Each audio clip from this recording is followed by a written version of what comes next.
Hola a todos, en esta ocasión nos vamos a ocupar de una sentencia de la Suprema Corte de la Provincia de Buenos Aires del 4 de noviembre, donde se trata una vez más el tema de la tasa de interés moratorio. Concretamente lo que se trata es el tema de la relación entre el capital indemnizatorio y la tasa de interés.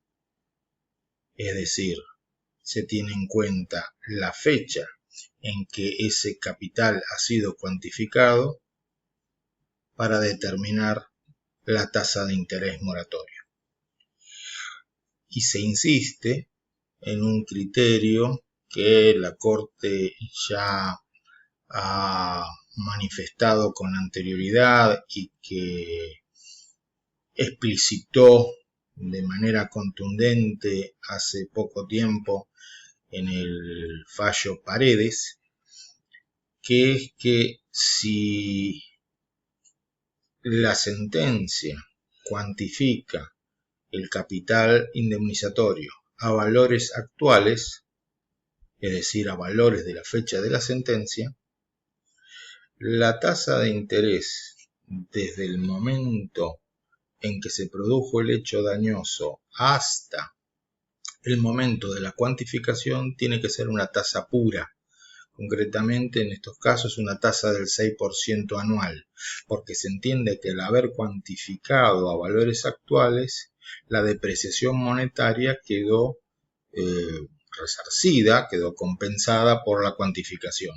Y recién se aplicaría una tasa bancaria desde el momento de la cuantificación, por ejemplo, desde la sentencia de segunda instancia o de primera instancia, cual sea la que se haya cuantificado, desde esa fecha hasta el efectivo pago, ahí sí se aplicaría una tasa bancaria que la Corte insiste en que debe ser la tasa pasiva digital del Banco Provincia de Buenos Aires. Tema este con el que no concordamos por entender que es una tasa insuficiente y en algunos casos negativas, o sea, está por debajo de la inflación.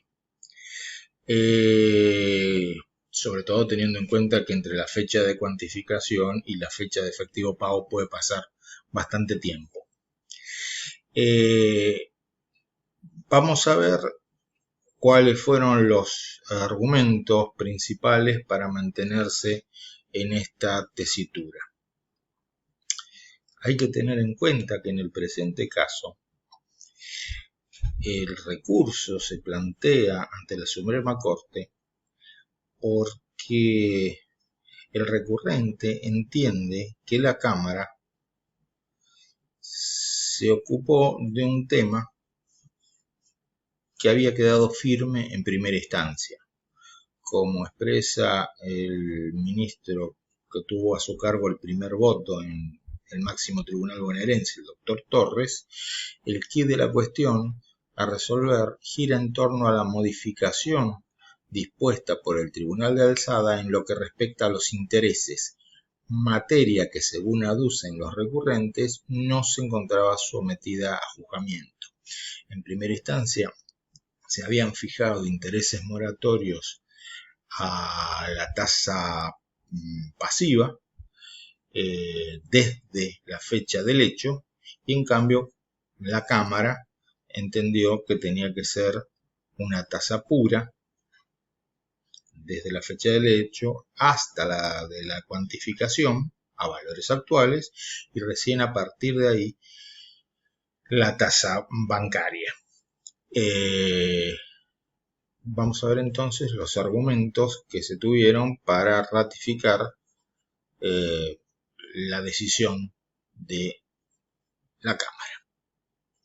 El argumento central de la Cámara y que va a ser tenido en cuenta por el doctor Torres y con variaciones, el resto de los ministros firmantes, es que la Alzada entiende que si la indemnización es estimada a valores posteriores a la fecha de exigibilidad del crédito. Por ejemplo, la indemnización es cuantificada a valores de la sentencia, ¿no? La fecha del crédito, de exigibilidad del crédito, supongamos, vamos a poner cualquier fecha, fue el año 2016, pero se cuantifica a valores del 2020, es congruente con esa realidad económica liquidar los intereses devengados hasta ese momento aplicando una tasa pura, porque al cuantificar a valores actuales se supone que se compensó toda la depreciación monetaria que existió entre el momento del hecho y el momento de la cuantificación.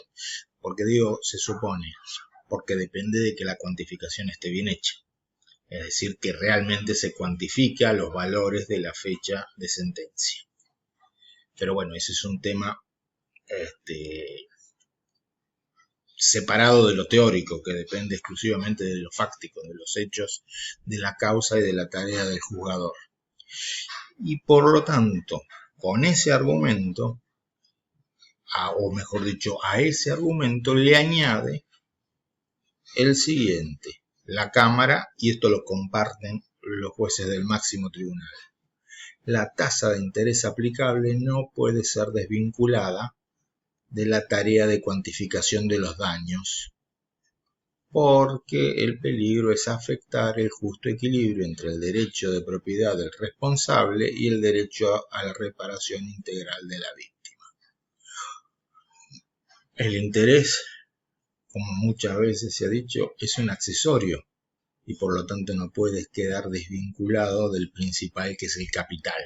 Entonces el interés está relacionado íntimamente, depende de las pautas que se hayan tenido para fijar el capital. Dicho en forma completa, las pautas de fijación del interés moratorio dependen de las pautas de fijación del capital indemnizatorio. Este es el planteo que hace la Cámara, este es el planteo que recepta el máximo tribunal de la provincia y por esa razón se entiende que la sentencia debe ser confirmada. Espero que les haya resultado interesante y comprensible este fallo. La Suprema Corte está aclarando sentencia a sentencia sus precedentes en la materia y la discusión que se había generado en torno de la interpretación de los fallos Cabrera por un lado y Vera y Nidera por el otro.